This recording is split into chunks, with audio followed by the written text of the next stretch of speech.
Absolute resonance के इस episode को शुरू करने से पहले भाई लोग मेरी आप सभी से सिर्फ एक ही रिक्वेस्ट है कि वीडियो को शुरू करने से पहले जल्दी से एक वीडियो पे प्यारा सा लाइक कर दीजिए और जिस हिसाब से आप लाइक करेंगे उसी हिसाब से अगला एपिसोड आएगा। मतलब कि जैसे अगर आप लोग 200 या फिर 300 लाइक्स करते हैं तो इसके बाद सिर्फ 2 या 3 वीडियो ही आएंगे, लेकिन अगर आप 500 600 करते हैं तो 5-6 वीडियो आएंगे। और अगर आप लोग मेरे इस चैलेंज को दिल पे ले लेते हैं और 1000 लाइक कर देते हैं तो मैं आपसे वादा करता हूँ कि मैं 10 वीडियो जरूर डालूंगा। और वाकई में ये चैलेंज काफी इंटरेस्टिंग लग रहा है। इंतजार रहेगा कि आप लोग कितने लाइक करते हैं। तो चलिए अपने इस एपिसोड को शुरू करते हैं। इस एपिसोड की शुरुआत में हम देखते हैं कि लीलो जो होता है ये वापस से डॉर्मेट्री में लौट आया होता है और यहाँ पे आते ही तुरंत ही ये मिनी वू जियांग डिवाइन व्हील को निकालता है ऑब्जर्व करने के लिए। और ये इसे ऑब्जर्व करते हुए सोचते है कि इसके ये जो 2 स्लॉट्स हैं तो इसमें एक प्राइमरी और दूसरा सेकेंडरी ड्यूक लेवल मटेरियल की जरूरत होगी। और इस बार ही रिक्वायरमेंट जो है वो क्वालिटी के लिए है, ना कि पिछली बार की तरह जब क्वांटिटी की जरूरत थी। और इसके लिए जिन मटेरियल्स की जरूरत है उन्हें यहाँ तक कि गोल्डन ड्रैगन बैंक में भी ढूंढना काफी मुश्किल है, लेकिन सौभाग्य से मेरे पास अब भी कुछ समय है और क्या पता शायद होली ग्रेल बैटल के दौरान मुझे एक अपॉर्चुनिटी मिल जाए। और मुझे बस एक डायरेक्शन की ही जरूरत है थर्ड रेजोनेंट फेज को सिलेक्ट करने के लिए। और फिर हमें अगले दिन अकेडमी का सीन दिखाया जाता है जहाँ पे कुछ जने बात करते हुए कहते हैं कि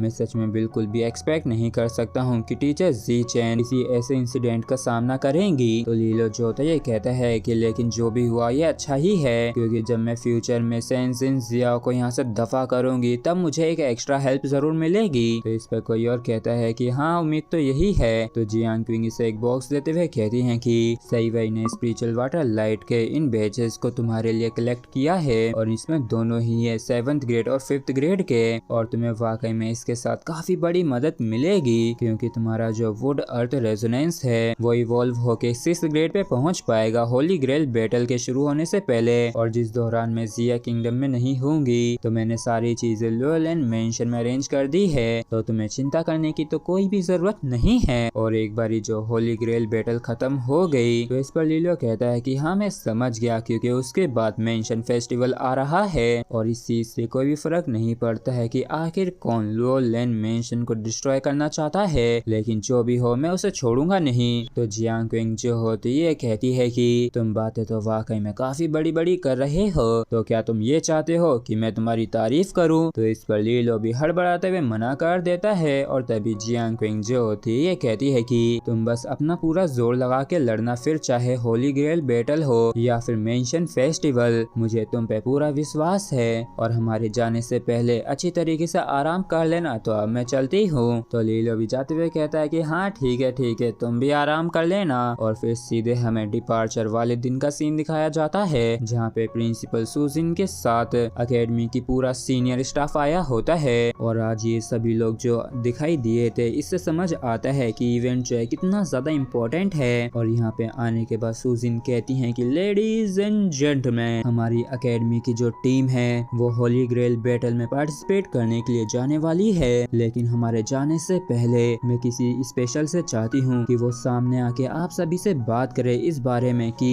ये जो होली ग्रेल बैटल ये अकेडमी के लिए कितनी ज्यादा इम्पोर्टेंट है। जबकि इस तरफ कुछ जने बात करते हुए कहते हैं कि मुझे तो ऐसा महसूस हो रहा है जैसे कि मेरी जिंदगी को मुझसे छीना जा रहा है। तो कोई और कहता है कि आखिर हम कब यहाँ से जाने वाले हैं, क्योंकि इस होली वॉर के बाद मेरी जो वैल्यू है इस अकेडमी में वो आसमान छूने वाली है। और तभी कोई और कहता है कि इतने बड़े ओकेशन पे आखिर वाइस प्रिंसिपल सुजिन को किसी और को बुलाने की क्या जरूरत पड़ गई, और वैसे भी वो स्पेशल पर्सन कौन है। और तभी वाइस प्रिंसिपल सुजिन जो होती हैं ये अपनी पावर को इस्तेमाल करती है और एक काफी बड़ी सी स्क्रीन को आसमान में ओपन करती हैं। और सुजिन बताती हैं कि ये जो पर्सन है ये हमारे होली जुआन स्टार अकेडमी का प्रिंसिपल पांग कियान युआन है। और क्योंकि प्रिंसिपल जिया किंगडम के एक लौते किंग स्टेज के पर्सन है, इसी वजह से इनका जो स्टेटस है काफी ज्यादा हाई है। और डायरेक्टर को देख के सभी लोग काफी हैरान होते हैं। और पांग कियान युआन कहते हैं कि तकरीबन 4 साल बीत गए हैं और समय आ गया है कि होली ग्रेल बैटल को शुरू किया जाए। और मुझे वाकई में काफी ज्यादा पछतावा है जो मैं इस फॉर्म में यहाँ पे अपीयर हो रहा हूँ। और आगे अब जो मैं आप सभी से कहने वाला हूँ उससे शायद आप सभी को काफी बेचैनी सी हो, लेकिन प्लीज बात की गंभीरता को समझना। और वैसे तो यहाँ पे सभी लोग काफी मजे मार रहे होते हैं और खुश थे, लेकिन जैसे प्रिंसिपल पांग यहाँ पे अपीयर हुए तो यहाँ का एटमॉस्फेयर जो ये काफी सीरियस सा हो गया। और जैसे जैसे प्रिंसिपल की ये सभी स्पीच सुनते जा रहे थे तो स्टूडेंट्स की जो स्माइल होती है वो भी धीरे धीरे करके गायब होती जा रही होती है। और डायरेक्टर पांग कियान युआन कहते हैं कि क्या तुम लोग जानते हो कि एकेडमी के कितने सारे स्टूडेंट्स दफन हुए हैं डार्क केव रन में इतने सालों में। रेजोनेंट पावर ट्री के हर एक लीफ पे उन सभी स्टूडेंट्स का नाम लिखा गया है जिन्होंने अपना बलिदान दिया है। तो इससे अंदाजा लगाया जा सकता है कि हमने कितने सारे स्टूडेंट्स को गवाया है। लेकिन ये जो ड्रैगन बोन होली ग्रेल है इसकी एकेडमी को काफी ज्यादा जरूरत है, जिससे कि अगले 4 सालों के लिए डार्क केव रन में स्टूडेंट को सेक्रीफाइस होने से बचाया जा सके। और वैसे तो मैं नहीं चाहता था कि तुम लोग इस प्रेशर को अपने कंधों पे लो, लेकिन अब मेरे पास भी कोई और चॉइस नहीं रह गई है। इसलिए मुझे तुम लोगों की जरूरत है कि तुम लोग सेंट जॉन स्टार एकेडमी के फ्यूचर को अपने कंधों पे लो और इस बैटल फील्ड में उतर के आगे बढ़ो। और ये कोई ऐसा वैसा कंपटीशन नहीं है, बल्कि ये काफी क्रूल बैटल है। और इस बात को सुनने के बाद जितने भी स्टूडेंट्स होते हैं उनको काफी भारीपन से महसूस होने लगता है। और यूलांग भी थोड़ा परेशान होते हुए पूछता है कि क्या तुम्हें लगता है कि हम ड्रैगन बोन होली ग्रेल को हासिल कर सकेंगे। जबकि इस तरफ लीलो जो होता है सोचता है कि ऐसा महसूस हो रहा है जैसे कि डिन किसी चीज को लेके काफी बेचैन से चिंतित है।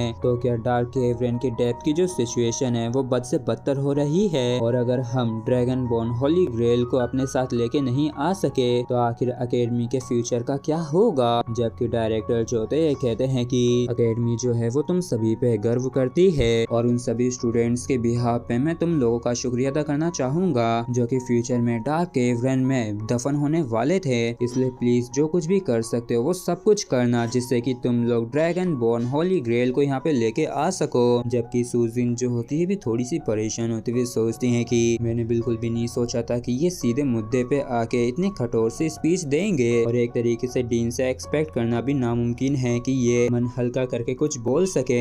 जिसके बाद हमें डार्क केव रन के अंदर का सीन दिखाया जाता है यहाँ पे जो फिश मॉन्स्टर होता है ये कहता है कि पांग कियान युआन क्या तुम सच में उन छोटी सी चीजों से उम्मीद लगा के बैठे हो। इसका कोई भी मतलब नहीं है क्योंकि ब्लैक रिवर जो है वो स्ट्रॉन्ग होती जा रही है और तुम उसे नहीं रोक सकोगे। और जब ब्लैक रिवर की बात डार्क केव रन में आएगी तो तुम्हारी एकेडमी और ये जो लैंड है ये हमारा खाना बनेगी। और ये कहते हुए धीरे धीरे करके हंस रहा होता है। जबकि इस तरफ पांग कियान युआन जो होते हैं ये सोच रहे होते हैं कि मैं बस उम्मीद करता हूँ कि किंग ली का जो डिसेंडेंट है वो मुझे डिसअपॉइंट नहीं करेगा। और इसी के साथ फ्रेंड्स हमारा ये जो एपिसोड है यहीं पे खत्म होता है। अगर आप लोगों को वीडियो अच्छा लगा तो प्लीज चैनल को सब्सक्राइब और वीडियो को लाइक करना बिल्कुल भी ना भूलें। Thank you.